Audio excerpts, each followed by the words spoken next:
오랜만에 한자 읽으실 수 있죠? 뭐라고 되어 있습니까? 도성인신. 무슨 뜻입니까? 제가 고등학교 때 붓글씨를 이렇게 썼던 제 친구가 한 명 있어요. 그 친구도 그때 당시에는 이게 무슨 뜻인 줄 모르고 썼어요. 다른 곳에 이렇게 있는 문구를 보고 이렇게 썼는데, 이 말씀이 바로 주님이 오신 것을 명확하게 드러내는 말씀입니다.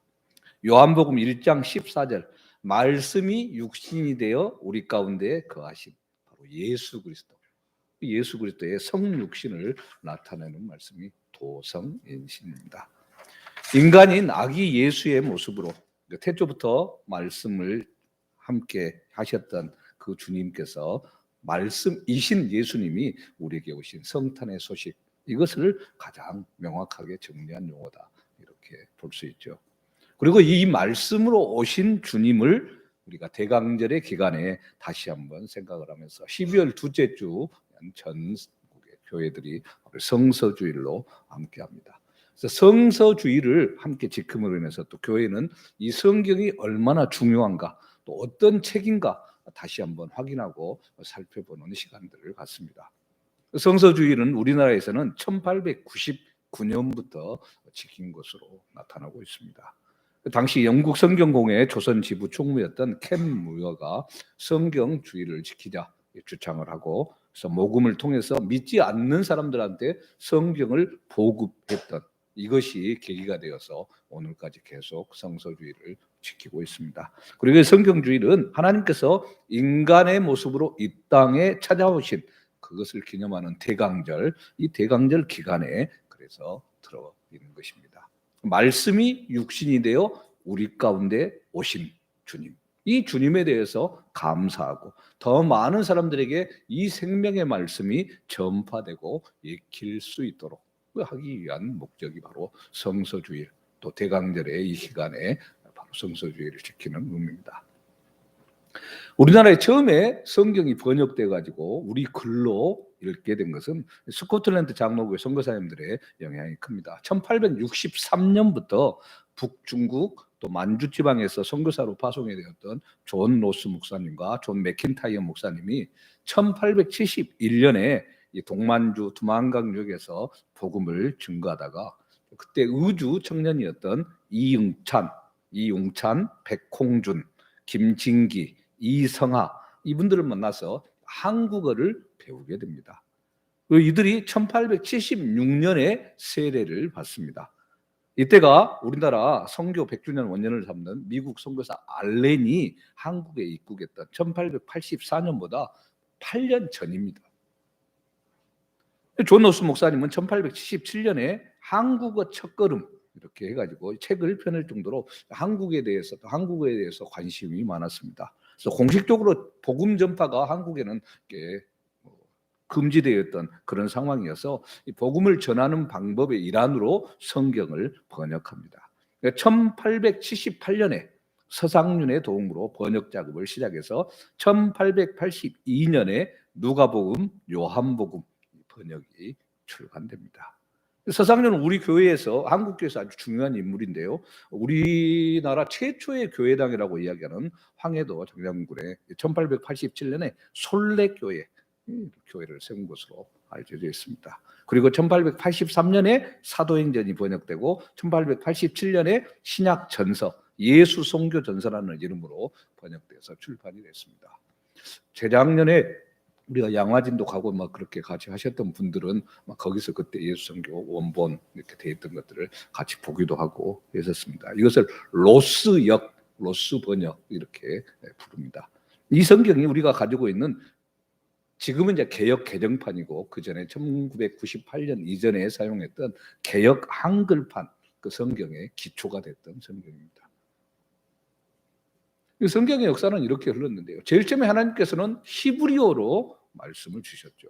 율법, 구약의 말씀을 주셨습니다. 그리고 시간이 지나서 라틴어로 또 말씀을 주셨죠. 많은 사람들이 읽었습니다. 종교개혁 주일에 우리가 언급을 했습니다. 그러나 이런 성경도 수많은 사람들이 읽을 수가 없었습니다. 신부들조차도 몇 권 없으니까 제대로 볼 수 없었던 그런 상황이었죠.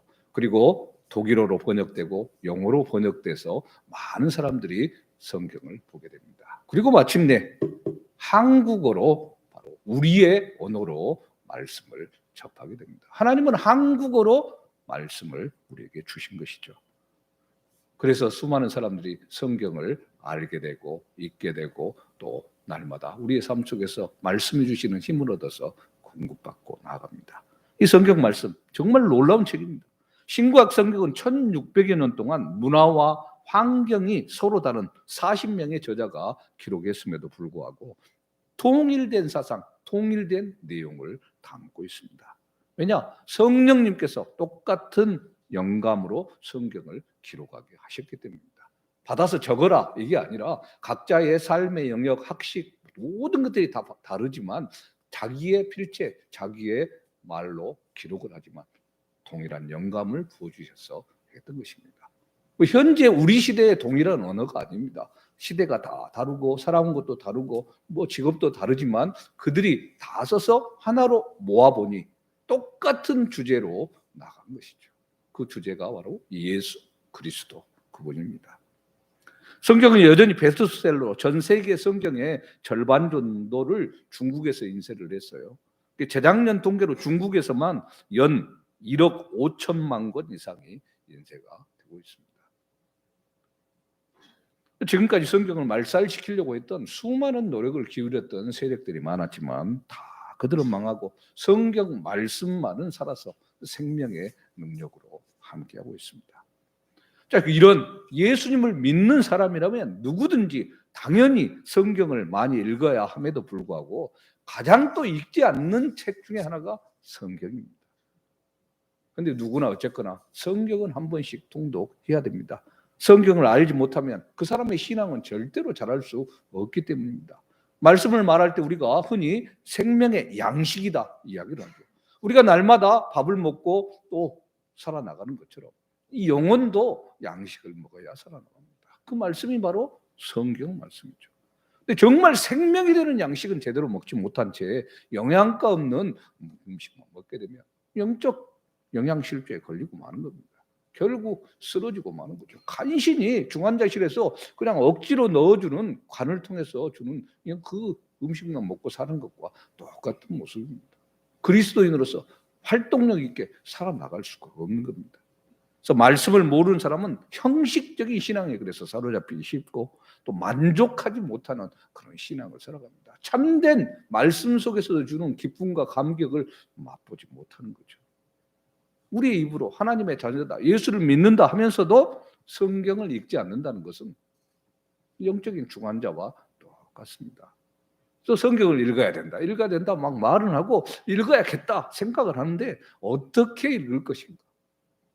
우리 교회에서는 맥체인 성경 읽기법으로 함께 말씀을 통독해 나갑니다. 해마다 성서주일 오후에 여기에 대해서 설명을 하고 이렇게 하는데요. 오늘 저녁 7시 반 특강 시간에도 맥체인 성경 읽기법에 대해서 또 다시 설명을 하도록 하겠습니다. 그리고 이제 성서주일에는 성경을 통독하신 분들을 계속 시상을 하고 있습니다. 코로나19로 성경을 더 많이 읽었을 것이다 하고 생각을 했더니 명단 또 연락 오시는 분들은 작년하고 거의 같더라고요. 16분. 말씀 안 한 분도 읽었어도 민망하니까 연락 안 한 분도 있을 거기는 하겠지만 그 연락하신 분들을 위해서는 작은 선물을 준비했습니다. 다른 분들은 개별적으로 드리겠고요. 대표로 유지복 권사님 잠깐 제가 전달할게요.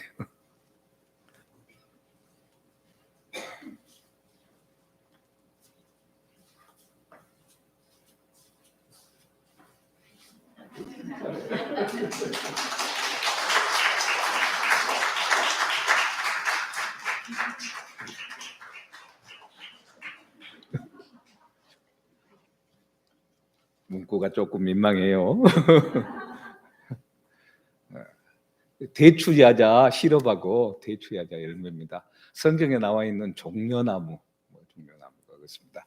우리 교회 주보 행복한 쉼터에도 제가 적었는데 나사렛에 갔더니 나사렛 주차장에 막 종려나무가 쫙 무성하게 막 여러 그루가 있더라고요.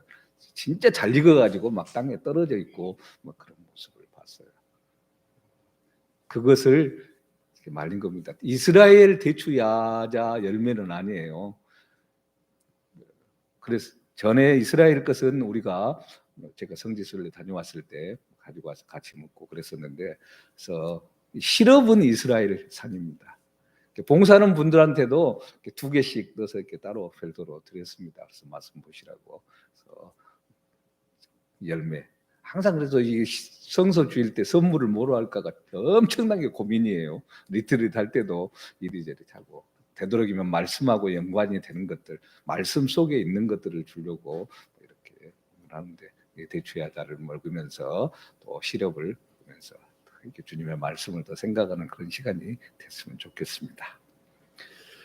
태어날 때부터 눈이 어둡고 말을 못했던 사람, 헬렌 켈러. 자기가 만일 며칠만이라도 눈을 뜬다고 한다면 정말 보고 싶은 것들이 있다 말을 한 적이 있습니다. 그 중에 자기가 좋아하는 사람들의 눈을 보고 싶다 이렇게 이야기를 했습니다. 눈을 보면서 이야기를 하고 마음 깊은 곳에 있는 것을 함께 나누고 싶은 그 말이 있죠. 근데 소리만 들리니 답답할 뿐이었습니다. 또 숲에 들어가서 거기에 있는 모든 것을 다 보고 싶다 뭐 이렇게 이야기를 합니다. 또 친구 한 명이 한참 동안 숲을 산책하고 왔는데 헬렌 켈러가 묻습니다. 무엇을 보고 왔느냐 물어보니까 친구는 별로 본 것이 없다 이야기를 합니다. 헬렌 켈러가 놀랍니다. 숲속에 얼마나 많은 것들이 있는데 한 2시간 동안 그렇게 산책을 하다 오고 나서 본 것이 없다는 게 무슨 말이냐 이거죠.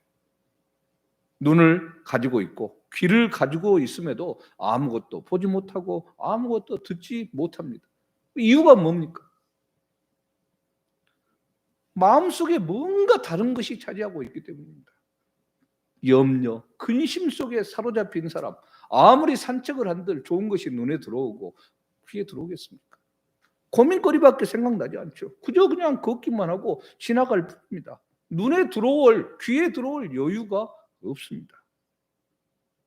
여러분 교회에 오실 때 무엇을 보셨습니까? 못 봤지. 별로 본 것이 없는데. 차 타고 들어온 분들은 못 봤겠고, 걸어서 들어온 분들 사택 옆에 뭘 봤습니까? 뭐 하나 붙어져 있는 거 보셨습니까? 본 사람 있겠죠. 구리를 왈왈 짖는 거 이해해 주세요. 겁쟁이고 소심쟁이고 무지무지 겁이 많아서 그래요. 입양된 지 10개월이 됐는데도 참 커서 오다 보니까 다른 집에서 서열 꼴찌로 한 10여 마리 키우는 집에서 오다가 안 바뀌더라고요. 잘. 그러면서 참 요즘 많은 생각을 합니다. 걔 그렇게 짖고 뭐 하는 거 보면서 참 외국 사람들 입양하는 분들이 정말 대단하다 생각을 합니다. 이 작은 개 한 마리도 이렇게 참 쉽지 않은데 사람 어느 정도 커가지고 오면 근데 그들을 사랑으로 껴안고 끝까지 이렇게 기다려주고 그러잖아요. 그래서 여러분 막 짖으면 성질 내지 마시고 불쌍한 놈 하면서 뭐 그대로 이렇게 참 살펴봐 주시기 바랍니다. 봐요. 도심에 있는 한 교회에서 한글 교실을 운영을 했어요. 지금 어르신들 중에 교육을 못 받고 하신 분들이 많잖아요. 요즘 이제 학생들은 의무 교육이어서 뭐 거의 다 글을 읽지만은 옛날 나이 드신 분들은 모르는 분들이 많아서 뭐 경로대학이나 이런 데서 한글 교실을 했습니다. 이분들이 배웠어요, 조금. 그래서 그분들한테 여러분이 한글 교실에 오는 동안 무엇을 보았습니까? 질문을 했었을 때 길거리에 있는 수많은 간판, 광고물들을 보고 읽었다. 이렇게 대답을 합니다. 그동안 수없이 지나다니면서 봤던 간판들, 광고문들 다 이제 글을 읽을 줄 아니까 막 그것들이 눈에 들어온 것입니다. 전에는 무심코 지나갔지만 알고 나니까 모든 것이 다 새롭게 다가온 것이 됐습니다. 어떤 분들은 수십 번 다녀도 그 길에 무엇이 있는지, 어떤 가게가 있는지 눈에 들어오지 않습니다. 왜? 관심이 없기 때문이죠. 하루에 10번을 다녀도 그 마음에 다른 생각이 있다면 보이지 않습니다. 마찬가지로 교회에 오래 다니신 분들, 하나님의 뜻을 훨씬 더 잘 알 수 있을 것 같습니다. 훨씬 더 영성도 있을 것 같고 여러 가지 영적인 일에 올바른 판단을 내릴 수 있을 것 같습니다. 그런데 전혀 그렇지 않을 수 있다는 것을 알아야 됩니다. 오히려 잘못된 판단으로 다른 성도들을 잘못된 길로 이끌 수 있고 괜히 아는 체해서 다른 사람이 알 수 있는 그 기회도 놓치게 만들 수 있다는 사실, 이것을 기억해야 됩니다. 교회에 오래 다녔고 설교도 정말 많이 들었고 그런데 오히려 새로 믿는 사람보다 훨씬 더 못할 수가 있다는 말씀입니다. 도대체 그 이유가 뭐겠습니까? 그 사람의 마음에 정말 말씀에 대한 열정과 그 관심이 아닌 다른 것이 들어있기 때문입니다. 말씀도 자기가 좋은 것만 그래서 자기가 필요한 것만 골라서 먹습니다. 이걸 편식 그러죠. 부모들이 자녀들에게 제일 많이 막 편식하지 말라고 그러죠. 하는 이야기가 어렸을 때부터 막 골고루 먹이려고 노력을 하죠. 특별히 인터넷 설교를 듣거나 예배하는 사람들, 조심해야 될 부분이 이 부분입니다. 내가 듣고 싶은 것만 골라 듣습니다. 내 구미에 맞는 것만 듣습니다. 영적으로 불균형에 사로잡히고 말이죠. 선교단체에 소속된, 저도 선교단체 소속이고 그렇게 했습니다만은 조심해야 될 부분이 그겁니다. 그 시야에서만 말씀을 보게 돼요. 훨씬 더 넓게 봐야 되죠. 교회는 전체적인 것을 볼 수 있게 만들어줘야 되는 책임이 있고 또 함께하는 것이 있습니다. 식사를 할 때도 맛있는 것만 골라 먹는 게 아니라 먹기 싫어도 먹어야 하는 것. 필수 영양분을 다 섭취를 해야 되죠. 그래서 제가 강해 설교를 쭉 해와고 그렇게 지금도 하고 있는 이유가 바로 이것이죠. 창세기부터 요한계시록까지 듣기 싫어도 보기 싫어도 이 시대에 뭘 적용이 안 되는 것 같다 할지라도 계속해서 봐나가야 되는 겁니다. 사실 유대인들보다 성경을 더 가까이 한 사람들이 어느 누가 있겠습니까? 하루 3끼 밥 먹는 것 그 이상으로 구약 성경을 가까이 한 사람이 유대인들 아닙니까? 그런데 놀라운 것은 그들이 그토록 성경을 그렇게 많이 읽고 어렸을 때부터 아예 수업에 계속해서 들어있고 성경을 많이 배웠음에도 불구하고 성경의 주인공 예수 그리스도를 제대로 보지 못하고 제대로 듣지 못하고 있다는 사실입니다. 국어 성적을 잘 받으려면 줄거리 파악을 제대로 해야 되잖아요. 이게 무슨 말인가를 알아야 되죠. 소설을 읽었다면 이 소설의 내용이 무엇인가를 제대로 정리할 수 있어야 되죠. 로맨스 소설을 읽어놓고 액션 소설 읽듯이 해석을 해버리면 이 말이 안 되는 거죠. 정확하게 말씀에서 의미하는 것이 무엇인가, 여기에 주인공이 누구인가를 딱 알고 봐야 됩니다. 이 주인공이 누군지를 모른 채 헤매고 있는 사람들, 유대인들이죠. 1%밖에 그리스도인이 아닙니다. 지금 오늘 우리 가운데 있는 우리들도 좀 이런 사람들과 똑같지 않은가 한번 생각을 해봐야 됩니다. 예수를 정말 오래 믿었고 말씀을 수없이 접하고 설교를 수없이 들었는데도 불구하고 제대로 보지 못하고 제대로 듣지 못하고 그렇게 살아가고 있지는 않을까.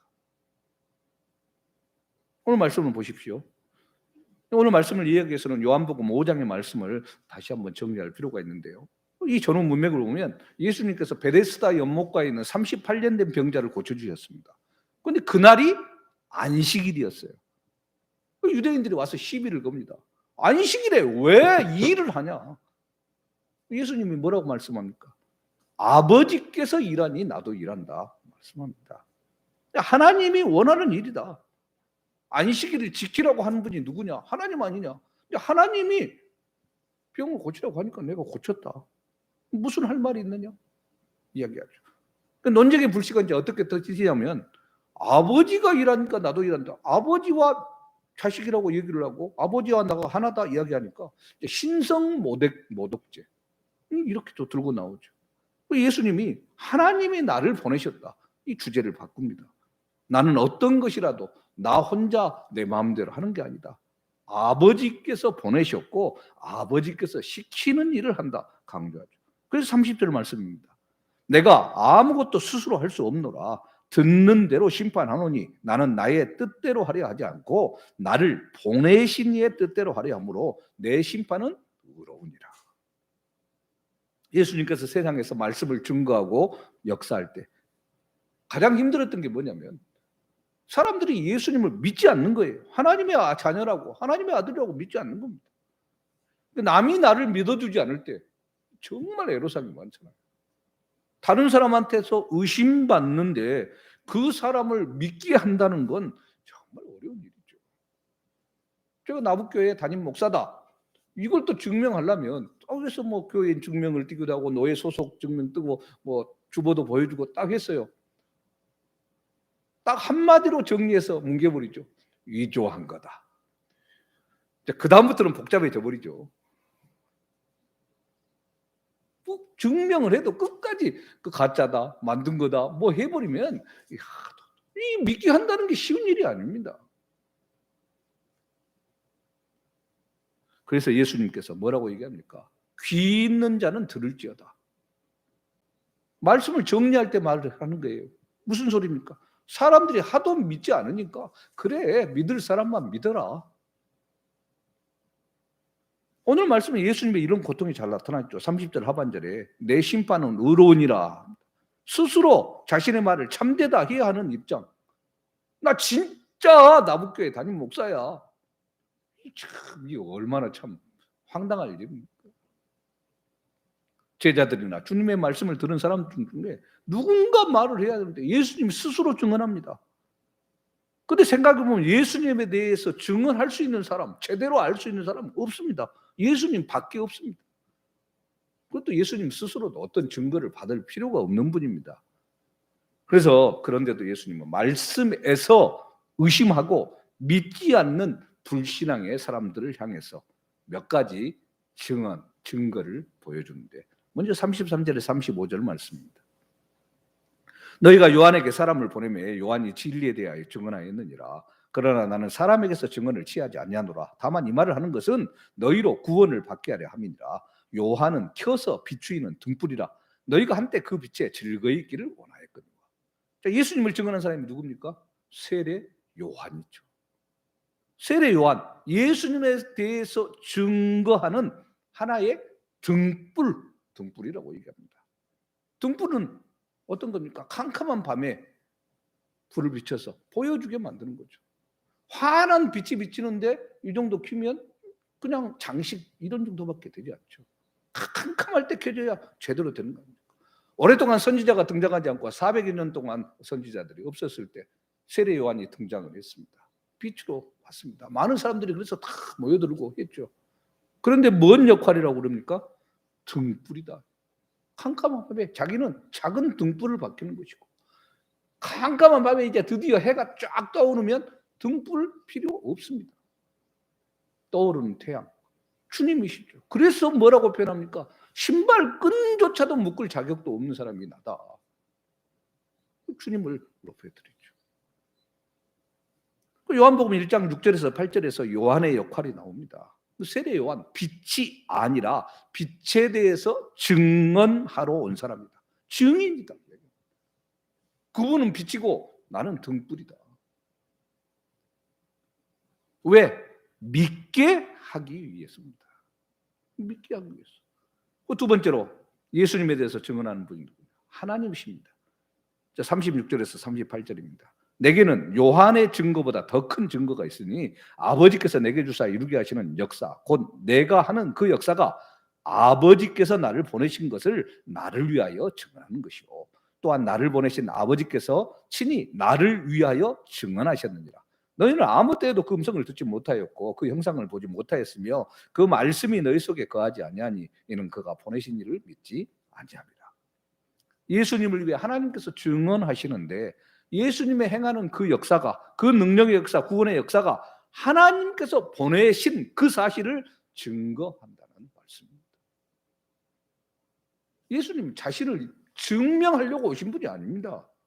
내가 누구다 막 증언하거나 과시하지 않습니다. 우리를 설득하려고 오는 분이 아닙니다. 무엇을 위해 오셨습니까? 우리를 대신해서 죽으시기 위해 오셨죠. 이것을 기억해야 됩니다. 예수님은 감언이설로 자신을 증명하려고 하는 분이 아닙니다. 높은 자리에 올라서려고 했던 게 아닙니다. 우리를 감동시키거나 놀라기 위해서 오신 것이 아니라 아버지의 뜻을 이루기 위해서 내 죄값을 위해 대신 죽으시기 위해서 오셨습니다. 그래서 베들레헴 떡집 말구유에 태어나신 그 의미가 바로 그런 의미죠. 먹이통 안에 쉽게만 오셨어요. 베들레헴 자체가 떡집이에요. 뜻이 먹히기 위한. 이게 예수님께서 오신 이유고 예수님께서 아버지께서 하나님께서 주시게 한 그 역사를 이룬 의미입니다. 그리고 또 하나의 증거 바로 성경 말씀입니다. 39절 너희가 성경에서 영생을 얻는 줄 생각하고 성경을 연구하거니와 이 성경이 곧 내게 대하여 증언하는 것이다. 유대 사람들에게 주는 가장 중요한 증거 성경이에요. 그런데 유대인들은 성경을 보고 있는데 마음밭이 흐려져 있기 때문에 보는 것 자체가 소용이 없어요. 주인공을 몰라요. 성경은 계속해서 파고 연구하는데 그 성경 속에 가득한 증거들을 제대로 보지 못하고 깨닫지 못하니 뭐라고 얘기합니까? 그 주님이 뭐라고 얘기합니까? 성경이 내게 대하여 증언하고 있다. 예수님 말하는 성경은 지금 구약 성경이에요. 여기서는 이 예수님에 대해서 말하고 있는 성경을 제대로 이해하려면 두 가지 여건이 주어져야 돼요. 믿음의 신앙 고백이 분명해야 됩니다. 성경을 읽을 때 이게 하나님의 말씀인가 아닌가 이런 자세로 읽어서는 안 됩니다. 모든 것이 다 하나님의 말씀인데 이 말씀이 어떻게 나에게 다가오는가 이것을 알게 하는 것이죠. 말씀을 믿습니다. 그런데 제가 이해가 잘 안 됩니다. 하나님 함께해 주십시오. 기도하는 심정으로 읽어야 되죠.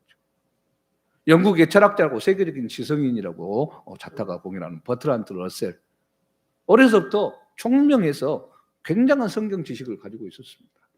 수많은 목사님들 성경 내용 질문을 가지고 골탕을 먹이고 멍청하다고 목사들이 제대로 성경 지식도 알지 못한다고 비웃었습니다. 그리고 쓴 책이 나는 왜 그리스도인이 아닌가. 이제 레포트 쓰고 그렇게 하느라고 저도 쭉 다 읽어봤어요. 근데 정말 혹하기 쉬워요. 그리고 거기 질문에 대해서 제대로 답할 수 있는 사람들이 많지 않아요. 그러니 넘어가 버리고 맙니다. 한 번쯤 읽으면서 성경에 대한 부분들을 점검할 필요가 있어요. 내 믿음이 어떠한가를 살필 필요가 있어요. 내가 너무 낫다 생각하면 괜히 읽어갖고 피보고. 문제는 성경 말씀에 능력이 없어서가 아닙니다. 정말 많이 알고 있는 이 성경 지식이 왜 그 사람을 변화시키지 못합니까? 문제는 신앙 고백이에요. 지식적으로 성경을 아는 것과 신앙 고백으로 말씀을 받아들이는 것은 천지차이입니다. 그래서 성경을 읽을 때 이 말씀은 하나님의 말씀이다. 이 신앙 고백을 가지고 읽어야 제대로 성경을 이해하고 받아들일 수 있습니다. 그리고 또 하나 중요한 것. 성령이 빛을 비춰줘야 됩니다. 이게 조명. 이게 다 조명이잖아요. 빛을 비춰주고 있는 것 아닙니까? 더 환하게 보이게, 더 밝게 보이게. 성령이 빛을 비춰줘야 성경이 내게 정말 살아있는 말씀으로 다가올 수 있는 겁니다. 빛이 없다면 캄캄한 밤에 눈 떠도 보이지 않잖아요. 여러분이 한밤중에 집에 들어가면 제일 먼저 하는 일이 뭡니까? 불을 켜는 거죠. 왜? 잘 보이게 하기 위해서. 그 불을 켜는 것, 이게 조명입니다. 그래서 성령께서 조명해 주셔야 됩니다. 말씀을 그냥 인간적인 것으로 지식으로만 알고 내용을 파악하고 연대가 어쨌다 뭐 성경 거절이 어쨌다 이게 아니라 주님의 빛이 비춰져야 성령이 함께해 주셔야 어제와 또 다른 말씀을 다 봅니다. 날마다 지나가지고 봤던 것들이 보이지 않았는데 성령의 빛이 비춰질 때 환하게 딱 보여집니다. 갤러리에서 조명을 왜 비춥니까? 그림을 향해서 사진을 향해서 비춰지는 것은 더 그것을 제대로 볼 수 있게 하기 위함이잖아요. 주변 것들 보지 말고 거기에 집중해서 보라는 겁니다. 성경을 볼 때는 성령이 조명해 주셔야 되는 거죠.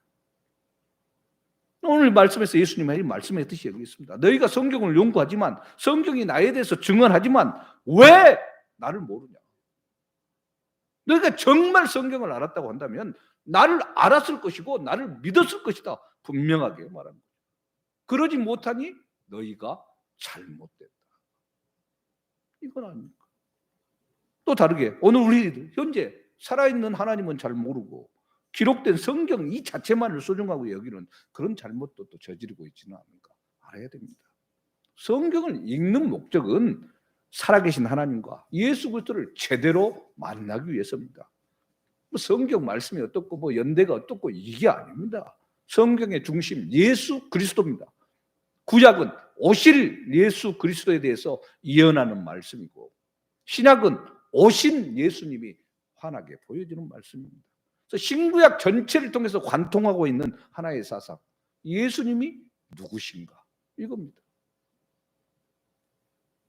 예수님 신구약 성경 수많은 사람들이 지었고 오랜 시간에 걸쳐 있지만 왕도 있고 농부도 있고 노예도 있고 죄수도 있고 의사도 있고 어부도 있고 그렇지만 동일한 사상 속에서 동일한 능력으로 우리와 함께하는 거죠.